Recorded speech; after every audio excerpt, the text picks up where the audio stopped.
थी आचार्य विद्यासागर जी महाराज के बारे में। उन्होंने कहा कि देखो, उनसे कुछ प्रश्न किए गए कि महाराज ऐसा ऐसा है, चतुर्थ पंचम काल में ऐसे ऐसे मुनियों के लिए कैसे रहना, क्या करना। तो उन्होंने कहा देखो, मैं तो पंचम काल का साधु हूँ, सुन रहे हैं आप लोग, मैं तो पंचम काल का साधु है। आपको बहुत ज्यादा ही उत्कृष्ट चर्या देखना हो और चतुर्थ काल का साधु देखना हो तो जाओ विद्यासागर जी के दर्शन करने जाओ।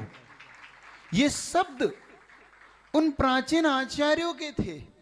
और किस समय, जिनको दीक्षा लिए मुश्किल से अभी 10-12 साल हो रहे हैं, मुश्किल से 68 में दीक्षा हो रही है और 76 के आसपास ये घटना आपके सामने बता रहा हूं। समझिए कि 8 साल के अंदर। और ये घोषणा किसने की थी आपको बताऊं? ये घोषणा दादा गुरु ज्ञान सागर जी महाराज ने की थी उस समय जब उनकी दीक्षा को रोकने के लिए समाज ने, भागचंद जी साहब सोनी, इन्होंने आचार्य ज्ञान सागर जी से निवेदन किया कि ये 22 साल का युवा, इसे आप इन्हें दीक्षा दे दोगे तो आपकी जल्दीबाजी होगी, तो कृपया इन्हें दीक्षा न दे। तब दादा गुरु ज्ञान सागर जी महाराज, जो ज्योतिष विज्ञ थे, जो सौर विज्ञान के ज्ञाता थे, जो बड़े बड़े निमित्त को भी जान लेते थे, उन्होंने विद्यासागर जी को उस समय विद्याधर को देख के क्या जान लिया था, उन्होंने देख के जान लिया था। और उन्होंने घोषणा की थी, मेरे दीक्षा देने के बाद, सुनिएगा इस बात को और कान खोल के बड़ी गौर से अपने हृदय पटल पे इसे बनाइएगा। उन्होंने बोला कि मेरे दीक्षा देने के बाद इस भारत की वसुंधरा पर इस मुनि विद्यासागर जी के द्वारा, इनके द्वारा इस भारत की दशा और दिशा बदल दी जाएगी। और वही हुआ। उनके सिर्फ 10 साल के अंदर दिशाएं बदलने लगी थी। और जिन शासन अपनी चरम सीमा को धीरे धीरे छूने लगा, अपनी चरम सीमा को। और मैं आज बड़े गौरव से कहता हूं अपने गुरु के लिए कि गुरुदेव, आप वास्तव में ऐसे महान थे और महान हैं और महान रहेंगे कि आपने इस जिन शासन को जो ऊंचाइयां दी, आपने जिन शासन को पहचान दी, बड़े गर्व से ये बात कह सकता हूँ कि हम लोग जिन शासन से पहचाने जाते हैं और जिन शासन आचार्य विद्यासागर जी से पहचाना जाता है।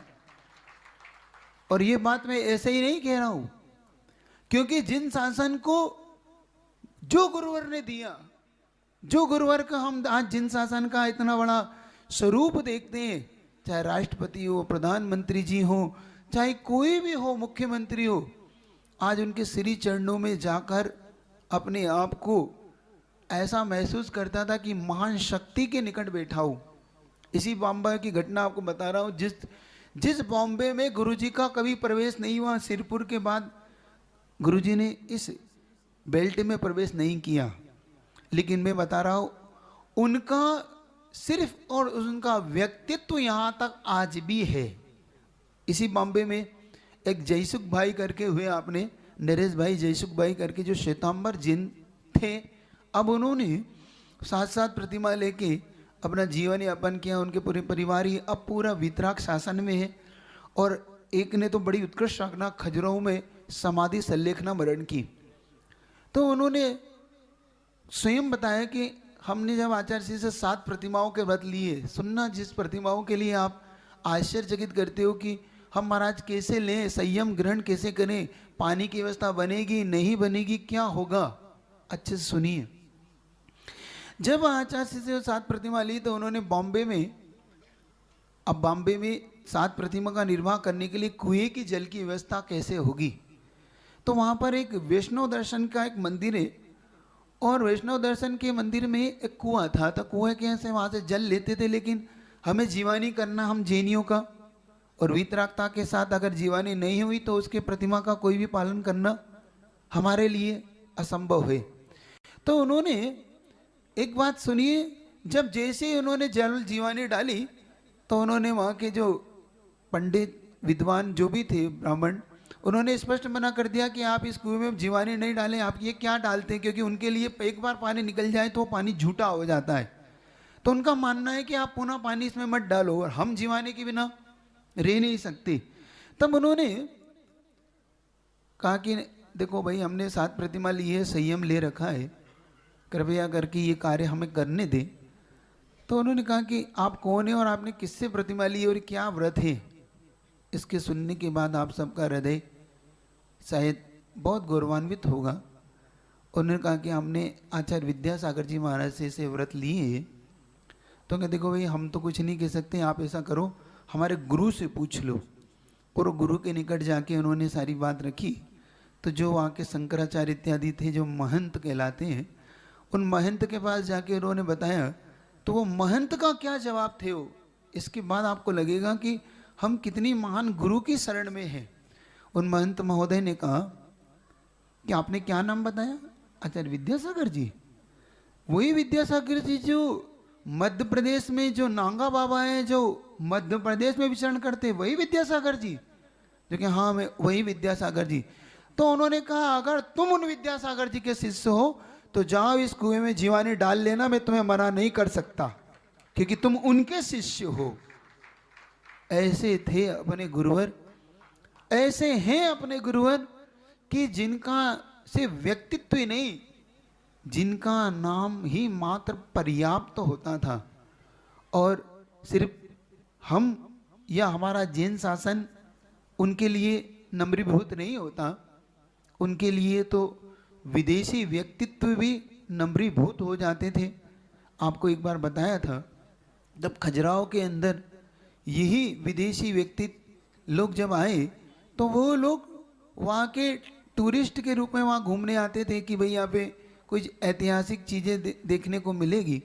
और जब वो वहाँ पहुँचे तो वहाँ के गाइड उन्हें ले जाते थे, गुरुजी के दर्शन कराते थे। और गुरुजी के दर्शन करने के बाद जब वो उठते नहीं थे तो गुरुजी उन्हें 2 मिनट का उद्बोधन दे देते थे। और शायद आप और हम तो गुरु आज्ञा का शायद पालन कर पाए या नहीं पाए, क्योंकि अभी एक व्यक्तित्व कह रहे थे कि अगर हमें श्रद्धांजलि देना है तो हमें गुरु की आज्ञा का पालन करना है। और सही बताओ तो हमें गुरु की उस एक एक स्मृति को अगर संजोना है, हमें गुरु को अगर अपने इसमें जीवंत रखना है, क्योंकि वो सब हमारे जीवंत बड़े बाबा हैं। आचार्य विद्यासागर जी महाराज सिर्फ हमारे शब्दों के विषय नहीं, हमारी हृदय की पर्याय बनना चाहिए, हमारी आत्मा की पर्याय बन जाए। उन्हें हमें जीना है, उन्हें हमें अपने में महसूस करना है। तो एक बात आप सबको याद रखना है, पुणे वालों को और पूरे सभी जैन शासन को और मानने वालों को, कि अगर गुरुवर को अपने हृदय का विषय पर्याय बनाना है तो उनकी कही हुई एक एक आज्ञा, उनका देखा हुआ अपन सबके कल्याण का एक एक स्वप्न हम सबको पूरा करना है। उसके लिए हमें जो करना पड़े, हमें जो त्याग करना पड़े, हमें जो कुछ भी अपने जीवन समर्पित करना पड़े तो हमें करना है। क्योंकि मैंने पहले भी कहा कि ये जैन शासन है, ये जैन शासन हम उससे चाहते, इससे जैन शासन नहीं चलता।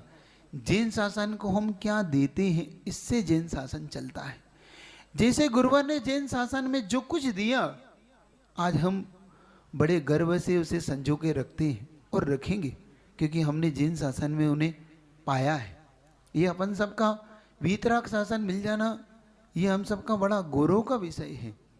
और जब गुरुवर को वो देखकर, वो एक संकेत देखना गुरुजी का, गुरुजी ने कहा कि आप लोग नॉनवेज खाते?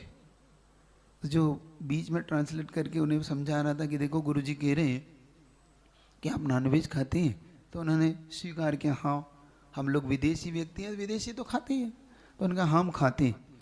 तो आचार्य ने बड़ी करुणा करके एक दृष्टि डाल के उनसे कहा कि आज से नहीं खाना। देखो उनके शब्द में कितना ज्यादा प्रभाव भरा हुआ था गुरुजी के शब्दों में। आप और हम तो शायद उस प्रभाव को कितना समझ पाएंगे। उन्होंने एक ही शब्द कहा कि देखो आज से नहीं खाना। इतना कहते ही जब उसने कहा कि गुरुजी कह रहे हैं कि आज से नॉनवेज नहीं खाना, तो वो सारे के सारे जो बैठे हुए थे उन्होंने बाकायदा ऐसे दोनों हाथों को जोड़ लिया और कहते हैं कि आज से हम नॉनवेज नहीं खाएंगे। इसके बाद जो हुआ वो और अद्भुत हुआ। उन्होंने जब कहा कि भाई अब आप जा सकते हैं, तो कहने हम 2 मिनट और बैठ सकते हैं। 2 मिनट हो गए। 2 मिनट बैठने के बाद फिर से उन्होंने कहा कि अब गुरुजी ने कहा कि अब इनसे बोलो कि अब जाएं, अब साधना का समय हो रहा है, अब शांति से हम बैठना चाहेंगे। तब सबसे ज़्यादा मेरा गर्व तो तब होता है इस बात को लेकर जब उन्होंने अगली लाइन कही कि देखो आप लोग जा नहीं रहे, तो उनका हम एक चीज़ कहना चाहते हैं। हम आते थे भारत, और भारत में हम इसलिए आते थे कि भारत एक ऐतिहासिक चीज़ों के लिए जाना जाता है। ताजमहल के लिए जाना जाता है, इंडिया गेट के लिए जाना जाता है, वह कुतुब मीनार के लिए जाना जाता है, खजुराहो की इन मूर्तियों के लिए जाना जाता है। तो लेकिन आज जो हमने देखा है और हमने जो दर्शन किए, इसके बाद हम बड़े गर्व से जब भारत से जाएंगे और भारत के बाद हम विदेश में जाके हम एक चीज़ कहना चाहते हैं कि हम आज तक सुनते थे कि भगवान होता है, लेकिन आज हम निश्चित तौर पर वहाँ भारत से जब जाएंगे तो अपने विदेश में जाकर वह एक बात जरूर कहेंगे कि अगर भारत जा रहे हो तो इस बार भारत में जीवंत भगवान देखने जाना, गॉड आज भी जिंदा है। गुरुवर को देखकर वो ये शब्द जब एक विदेशी व्यक्ति कहता है, तब आप और हम ये विचार करें कि जो हमारे बीच में से गए हैं वो कौन था, वो व्यक्तित्व कितना महान था, वो व्यक्ति कितना महान है और व्यक्तित्व कितना महान रहेगा। हम खुद इसका चिंतन करें, मनन करें, विचार करें। क्योंकि पूज्य गुरुवर आपके सामने बात रखूं तो आपको पूरी थोड़ी सी संक्षिप्त में एक स्टोरी बताता हूं कि हुआ क्या था। वह उस मध्य रात्रि में जब अंतिम पल उनका बीता, वो कैसा बीता इसको ध्यान से अब सुनिए। 24 जनवरी 20 जनवरी के आसपास आचार्य भगवान ने तिलदा नेवदा के जो पंचरणा किए, डोंगरगढ़ से बिहार करते हुए तिलदा नेवरा पहुँचे, और उस समय गुरुजी को हल्का सा फीवर आया। हल्का सा फीवर आने के बाद जो उनकी भैयावती में थे ब्रह्मचारी तात्या वगैरह, जो कल मेरे से यहाँ से मिल के गए, उन्होंने पूरी घटना बताई कि मैंने हुआ क्या था, तो मुझे ये बताओ पूरा विस्तार से, क्योंकि मुझे अभी तक समझ में नहीं आ रहा कि इतने स्वस्थ आचार्य श्री को जो मैं देखता हूँ और एकदम अचानक एकदम क्या घटा। तो उनका महाराज जी घटना ऐसी घटी कि आचार्य भगवान ठीक 20 जनवरी के आसपास से उन्होंने रोटी लेने का बिल्कुल त्याग सा कर दिया, वो ग्रहण नहीं करते। हमने बहुत पुरुषार्थ किया, बहुत देखा, तो तिलदा नेवरा तक, डोंगरगढ़ से तिलदा नेवरा और तिलदा नेवरा से वापस पुनः जब तक वो डोंगरगढ़ नहीं पहुंच गए तब तक उन्होंने रोटी के गिलास कुछ भी नहीं लेना, ज्वार के लिए किसी की नहीं ली। तो हमने क्या लेते थे, तो उन्होंने सिर्फ ज्वार की कनियाँ वगैरह होती है, क्योंकि पहले ही गुरुजी का आप जानते हैं कि सब कुछ करीब करीब त्याग था। वो मीठा नहीं लेते थे, वो नमक नहीं लेते थे, हरी का उनका त्याग था, ड्राई फ्रूट का उनका त्याग था, उनका किसी प्रकार का मेवे मिष्ठान का त्याग था, उनका चटाई का त्याग था। उनके इतने त्याग थे गुरुजी के कि उन्होंने अंत में दूध भी छोड़ दिया था। दूध भी सिर्फ एक छाछ वो लेते थे, और घी की कोई चीज बन जाए तो वो लेते थे, बाकी सब कुछ। तब वो बार बार गुरुजी को देने का पुरुषार्थ करे, वो लेते नहीं थे। तो 24 जनवरी को सबसे अच्छा आहार हुआ था। ब्रह्मचारी तात्या भैया ने जब उनका पड़गान किया, उससे एक दिन पहले उन्होंने निवेदन करके गुरुजी से पूछा कि गुरुजी बात क्या है, आप रोटी क्यों नहीं ले रहे। तो गुरुजी ने कहा देखो कभी गुरुजी अपने मुख से नहीं कहते थे कि ये होना चाहिए, देखो संकेत कैसा है। उन्होंने कहा देखो, बच्चों को अगर रोटी दी जाती है बच्चों को तो दूध के साथ दी जाती है, बड़ों को जवानों को दी जाती है तो दही के साथ दी जाती है, और बूढ़ों को दी जाती है तो छाछ के साथ दी जाती है। और ये बात उन्हें तब समझ में आई कि गुरुजी क्यों नहीं ले रहे, क्योंकि ये सब दाल से दे रहे, कड़ी ओरिया से दे रहे, और गुरुजी को लेना नहीं। लेकिन हमारे गुरु कितने महान है, उस परिसह को सहन सहन करते रहे, लेकिन मुख से ये नहीं कहा कि मुझे छाछ रोटी चाहिए। मुख से ये शब्द नहीं निकाला अपने मुख से। जब खुद ब्रह्मचारी जी पूछे, जैसे कभी आचार्य पुरवर शांति सागर जी महाराज से पूछा था ना कि महाराज 6 महीने से आप चावल ही चावल ले रहे, तो गुरुजी ने कहा मैं क्या करूं, ये देते ही नहीं रोटी। देखो कैसे आप श्रावकों को ये समझना है कि क्या चूक हो जाती है आप लोगों से। 6 महीने बाद आचार्य शांति सागर जी महाराज को रोटी के गिलास मिले थे। ऐसे ही पूज गुरुवर ने 1 महीने के बाद जब दूसरे दिन पड़गान हुआ चौके में, तो उनको छाछ रोटी दिखाई गई। तब छाछ रोटी उन्होंने ली, और छाछ रोटी लेने के बाद न जाने क्या आचार्य श्री के मन में एक संकेत सा आया, क्योंकि जब मैंने पूछा कि आचार्य श्री ये सब त्याग क्यों किया, तब तात्या भैया ने बताया कि महाराज जी एक्चुअली में आचार्य श्री ने एक शब्द कहा मुझसे कि अब ये घोड़ा काम नहीं करता। क्योंकि जब उनका श्वास थोड़ा सा ढीला होने लगा, तो तात्या भैया ने कहा कि गुरुजी आपको दक्षिण भारत की ही प्रकृति ठीक रहेगी, वहीं का भोजन, वहीं की छाछ ज्वार ये सब आपके लिए ठीक रहेगा। तो गुरुजी बोले कि देखो भाई, अब दक्षिण हो चाहे उत्तर हो, अब मेरा ये घोड़ा काम नहीं करता, और जब ये घोड़ा काम ही नहीं कर रहा है तो मैं कहाँ क्या सोचूं। बस इतना गुरुजी ने संकेत दे दिया। यहीं से एक संकेत मिलने लगा था कि गुरुजी कुछ इस शरीर के बारे में अब कुछ सोच रहे हैं, विचारधारा बदल रही थी गुरुजी की। यहाँ से जब गुरुजी ने धीरे धीरे, उन्होंने बताया कि फिर गुरुजी ने कुछ ग्रास कम करना शुरू कर दिए, जितने लेते उससे कुछ ग्रास कम किए। फिर धीरे धीरे गुरुजी ने लिक्विड लेना शुरू कर दिया, और संलेखना में यही दृश्य होता है। संलेखना की काल जब आता है तो आचार्य भगवान ऐसे रहस्यमय आचार्य गुरुवर है अपन सबके, कि उन्होंने अपन सबको कानों कान ये खबर भी नहीं होने दी कि वो करने क्या जा रहे हैं।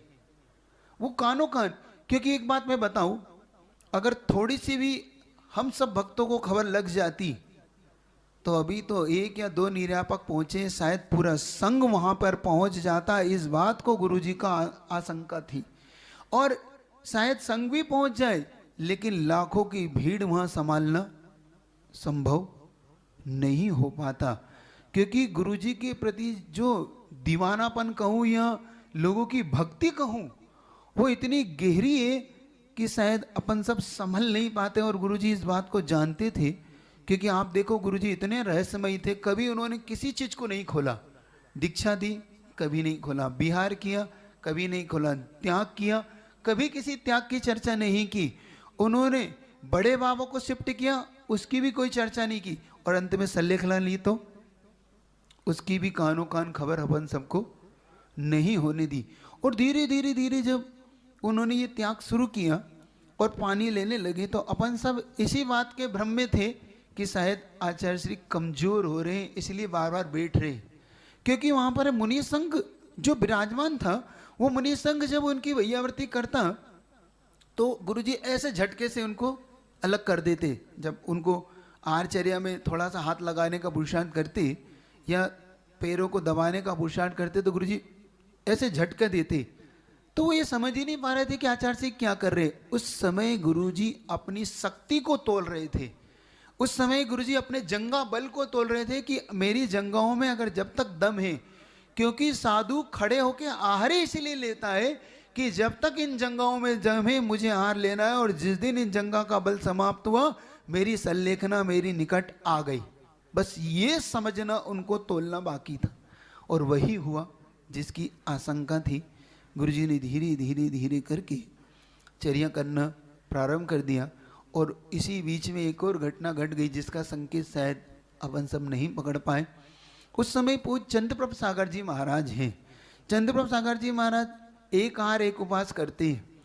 उनके सामने भी ये प्रसंग आया तो वो भी शायद पकड़े, या उन्होंने धीरे धीरे इसकी गुरुजी को समझने का पुरुषार्थ किया। जब उनसे कहा गुरुजी ने कि चंद्रप्रभ सागर जी महाराज अब आप मेरे निकट मत सोया करो। क्यों? उनने पूछा क्यों गुरुवर?